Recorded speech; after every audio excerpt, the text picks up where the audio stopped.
우리 교재에 먼저 들어가기 전에 이번 코스에 우리 교재에 들어가는 순서 목차가 있어요. 책 앞쪽에 보면 목차를 잠깐만 보시죠. 부동산 학개론의 목차입니다. 기본적인 목차 내용을 좀 알고 계셔야 합니다. 그리고 이제 어디서 얼마만큼 나오는지 그것에 대해서 이제 비중을 여러분이 아는 게 좀 되게 중요합니다. 그 이야기를 먼저 하고 시작하죠. 부동산 학개론은 말입니다. 출제 비중에 관한 측면에서 목차. 그러니까 국토부에서 정해준 국토교통부의 표준 목차입니다. 제일 첫 번째 1편이 뭐냐면 1편이 부동산학 총론입니다. 그럼 부동산학 총론이라고 되어 있는 이 부분은 출제가 몇 문제 정도 되느냐 이거죠. 한 문제에서 보통 3문제가량이 출제됩니다. 부동산학 총론이라고 되어 있는 부분에서 출제 비중은 그렇습니다. 그리고 여기는 3개의 장으로 되어 있는데 1장, 2장, 3장 이렇게 되어 있습니다. 제1장이 부동산학 서설이라고 되어 있고요. 부동산학 서설. 제2장이 부동산의 개념 및 분류. 제3장이 부동산 특성 이렇게 되어 있습니다. 그런데 1장은 표준 목차가 원래 없어요. 그러니까 시험 범위에 표준 목차가 없어요. 국토부가 정해준 목차에는 여기 없어요. 그런데 국토부 목차 이외의 것에서 나오더라고요, 시험이. 그게 뭐냐면 이 부동산의 개념 이전에 기초적인 내용들, 그래서 그걸 잡다하게 쭉 되는 기본적인 내용들을 모아서 부동산학 서설이라고 이름을 붙인 거예요, 그냥 제가. 그래서 여기서는 한 문제도 안 나오거나 한 문제 정도 출제가 되고요.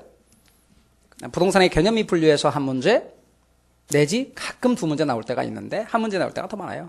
부동산 특성에서 한 문제 이렇게 출제가 되고 있습니다. 토탈 한 문제에서 3문제가량이 출제가 된 적이 있다. 그래서 부동산학 총론 부분의 출제 비중은 떨어지는 편이에요. 그러니까 민법의 총칙은 출제 비중이 높죠. 아주 높습니다. 그러나 부동산학 총론은 민법의 총칙처럼 출제 비중이 높지는 않다. 강론을 공부하기엔 기본이라고 생각하시면 돼요. 제2편 부동산학 강론 부분입니다.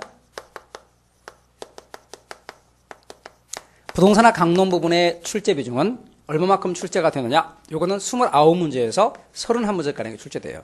그러니까 부동산학 강론 부분에서 출제가 많이 되어지는 거죠.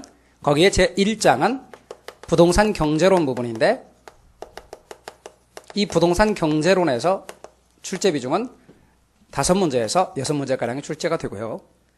제2장 부동산 시장론입니다. 부동산 시장론의 경우는 출제가 보통 역시 4문제 내지 5문제가량이 출제가 됩니다. 4문제에서 5문제가량이 출제가 된다. 그리고 제3장 역시 부동산 정책론입니다만 이 부동산 정책론 역시 4문제에서 5문제가량이 출제가 되고 제4장 부동산 투자론입니다만 부동산 투자론의 경우는 6문제에서 8문제까지 출제가 됩니다. 제5장 부동산 금융론입니다. 부동산 금융론의 경우는 5문제에서 6문제가량이 출제가 됩니다. 많이 나올 때 제일 많이 삐딱선을 타는 게 금융론이어서 많이 나올 때 9문제가 나온 적도 있긴 합니다. 물론 적게 나올 때 4문제가 나온 적도 있고요. 그래서 보통 5, 6문제 정도는 출제가 된다. 제6장 부동산 개발관리론입니다. 부동산 개발 및 관리론 부분이 있는데 개발 및 관리론 부분에서 역시 이 출제가 한 4문제에서 5문제 정도 출제되는데 보통 4문제가량이 출제가 될 때가 더 많습니다. 그래서 이것은 4문제에서 5문제까지 많이 나올 때는 5문제가 나오기도 하는데 보통 4문제가량 출제가 된다라고 생각하시면 되고요. 그 다음 제3편 감정평가론입니다. 부동산 감정평가론. 부동산 감정평가론이라고 하는 그 부분은 이 파트의 출제 비중은 약 15%로서 6문제에서 7문제가량이 출제가 되는데 요새는 거의 7문제로 정착이 된 것 같습니다. 총 4개의 장으로 되어 있습니다. 제1장 감정평가의 기초입니다. 감정평가의 기초.